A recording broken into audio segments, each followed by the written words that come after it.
Hello, today we're going to do a sweep alignment of a 1938 Philco 38-116 code 125 radio. This is a 5-band AM and shortwave band radio. It was a pretty high-end radio for its day in 1938 with 2 IF stages and with band spread tuning. The radio has been completely recapped. The electrolytics are restuffed. All the paper caps have been taken out and restuffed and reinstalled. The Bakelite blocks have been taken out, cleaned out, and new capacitors put in them as well. So the radio should be ready for alignment at this point. After reading the rider's instructions for alignment and extrapolating that to a sweep procedure, the way they recommend that it's done is to first inject a strong signal into the grid of the second IF tube and align the third IF transformer. Then move your signal, attenuate it, and move it to the mixer tube, the 6A8, and then proceed with a normal IF alignment of the second and then first IF transformers. As you can see, all the caps have been restuffed, including the paper caps. Now, when we inject our sweep signal in the grids of the second IF tube and the mixer tube subsequently, we're going to be measuring the response curve at the volume control pot capacitor, which I'm focusing in right now. It is the 30-4456S, a .004 capacitor that goes from the volume pot to the output of the detector circuit. We'll be putting our 10-to-1 scope probe on the detector side of that capacitor, which is, I believe, capacitor 58 according to the schematic. Alright, so here we go.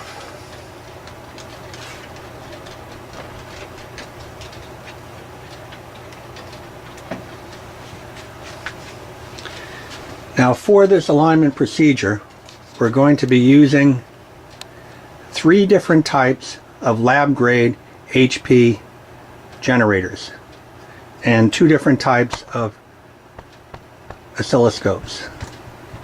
The first one we're going to use, the one on the bottom, is an HP 8662A. This has sweep capability way beyond what we need for this alignment, as well as 5 independent variable markers, so we'll be able to see exactly where our response curve is on the scope.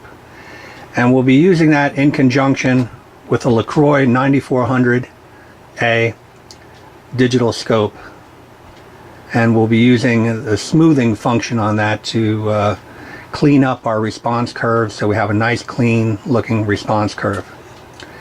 Next, we'll be using the generator right above the 8662A. This is a 3325B function generator, which also has sweep capability and 1 marker. It's a TTL marker, which will configure on the same LaCroix scope, and we'll be able to observe the response matches the 8662A or very close to it.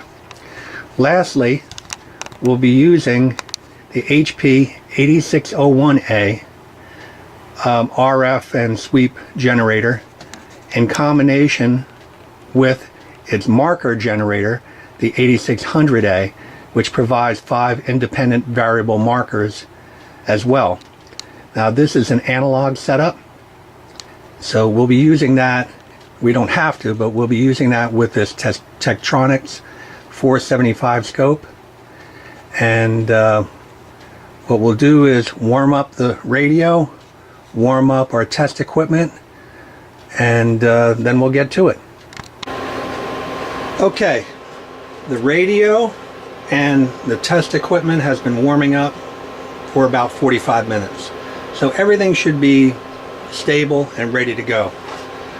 First thing we're going to do, according to the instructions in Rider, they want you to feed a strong signal into the second IF and adjust the third IF can.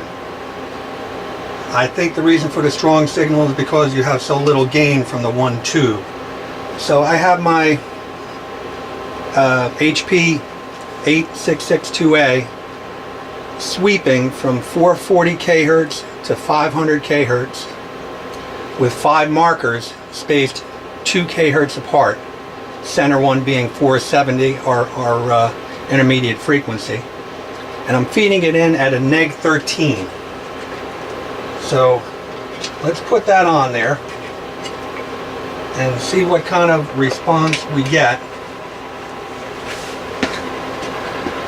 Okay, that's on there.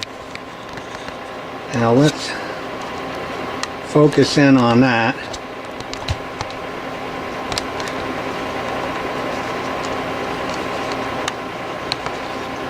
And I think you can see that adjusting that third IF, you have a very wide response and it looks pretty well centered, but I'm going to see if I can touch that up a little bit. Okay, let's see if we can make that a little bit more centered and a little higher amplitude. There we go. And I think that is about as good as I'm going to get that. Now what I'm going to do is switch generators to the 3325B, which is set for the same sweep, 440 to 500 kHz, set at the same amplitude, a neg 13 out of the generator. And this one only has one marker. Now if you notice on the 8662A, you see 5 markers here, and I spaced them 2 kHz apart. That's what these lights here are on the generator.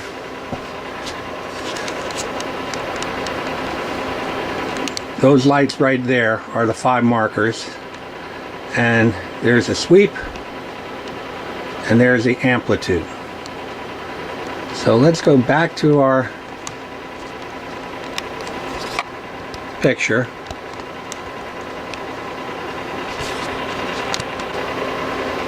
Okay, now I'm going to switch my inputs to the LaCroix oscilloscope.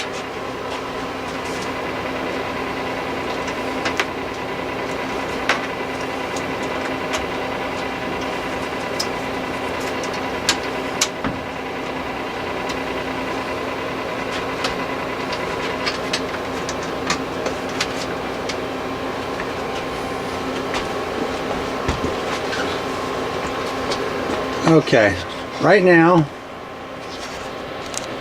I'm using the 3325B. Again, I'm inputting a signal at neg 13 dB. That's a 50 ohm output on these units. And because of the way, there we go. Because of the way this one is set up, I need to center the response curve, and I'll use the TTL marker, which right now is not showing, to center the curve.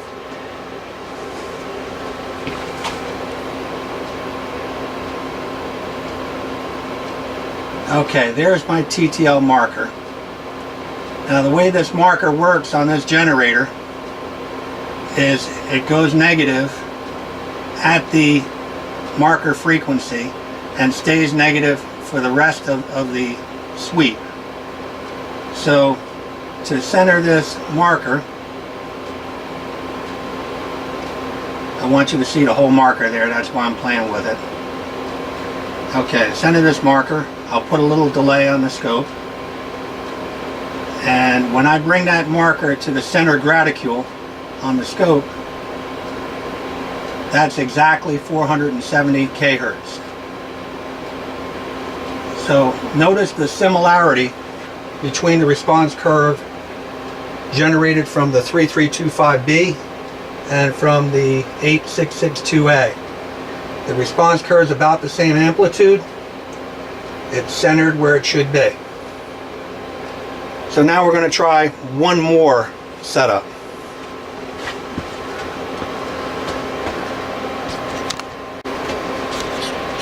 Okay. We have the 8601A set for an analog sweep at approximately neg 13 dB.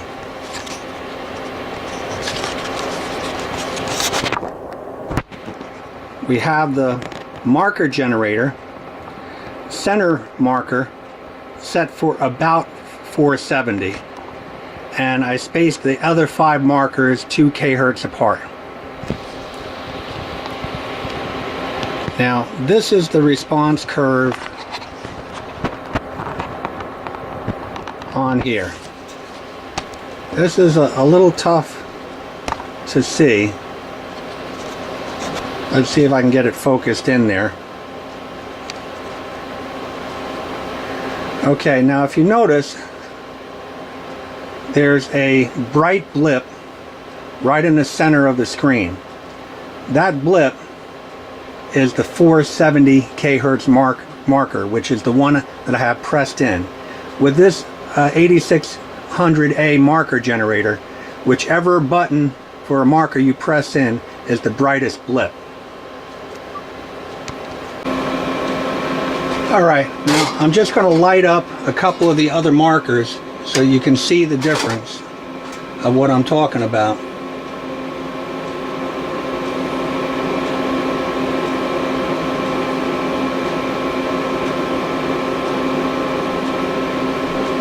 Okay, there's a 468 kHz and the 472 kHz. See how this one is just off of the center of the response curve, as well as this one, and now the 470 kHz is right in the middle of the response curve. Alright, we've done the first step of aligning the third IF can. Now we're going to go on to the second and first. So we need to move our signal generator input from the second IF grid to the grid of the mixer, which I'll do right now.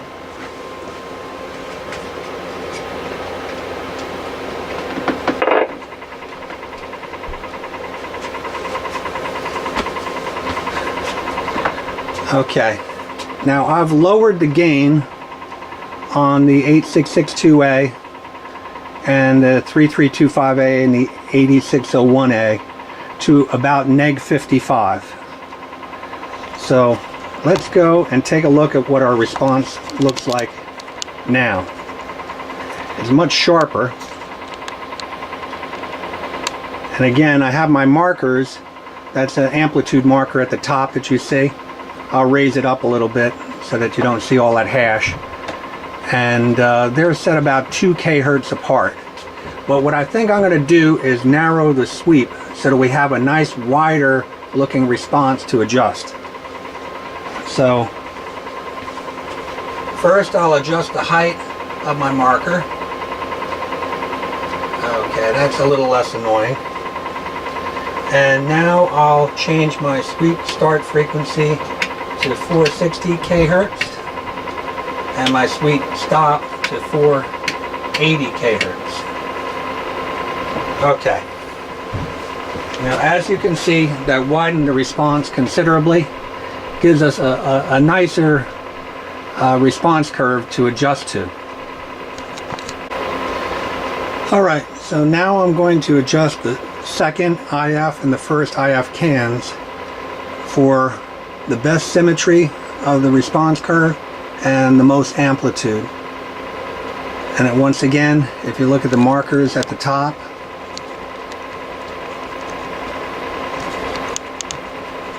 they are set for 470 in the center and 2 kHz apart on either side.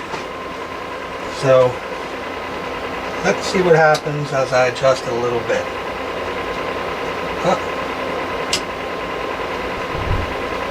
I got a little bit more amplitude there out of the second IF secondary.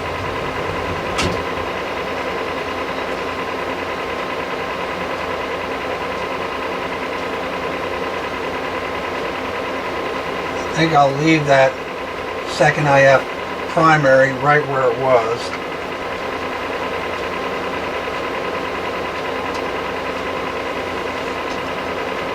And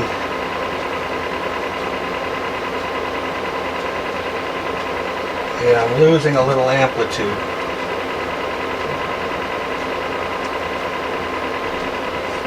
Okay. First IF secondary. Well, didn't like that one. Okay, let's see if we can get it back to where it was. Pretty sensitive adjustment.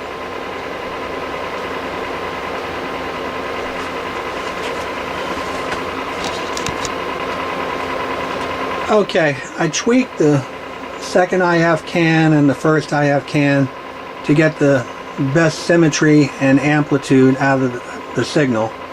So once again, now I'm going to see how it looks on the 3325B and then on the 8600A.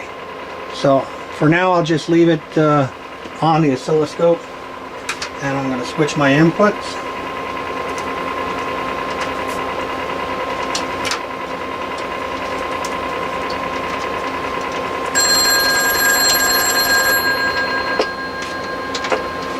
Okay.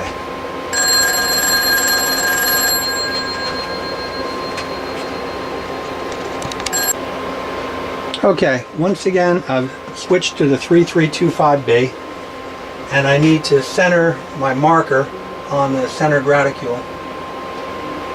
And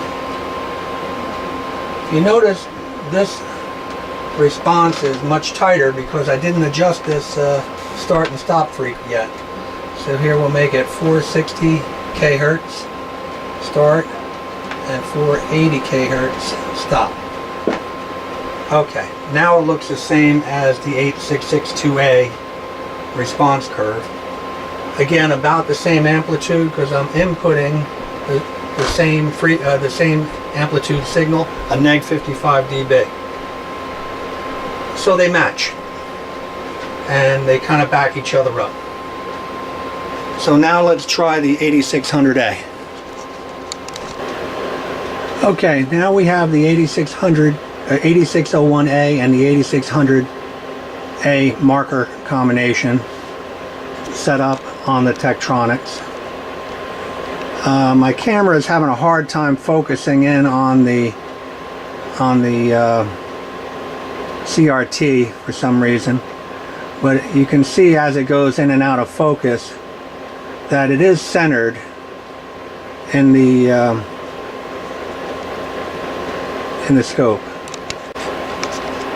Okay, there's one more adjustment on the IF that I've been told by an old friend of mine I need to make, and that is I need to turn the bandwidth adjustment, which is going to change the response curve. So it won't come to a peak like that. You'll have two peaks on the side and it'll widen the response, and the center amplitude will drop down. But the object, from what I was told, and this is my first time doing this, is to make it balanced so that the two peaks on the sides are about the same height. So let's take a look what happens when I adjust the bandwidth control on the 38116.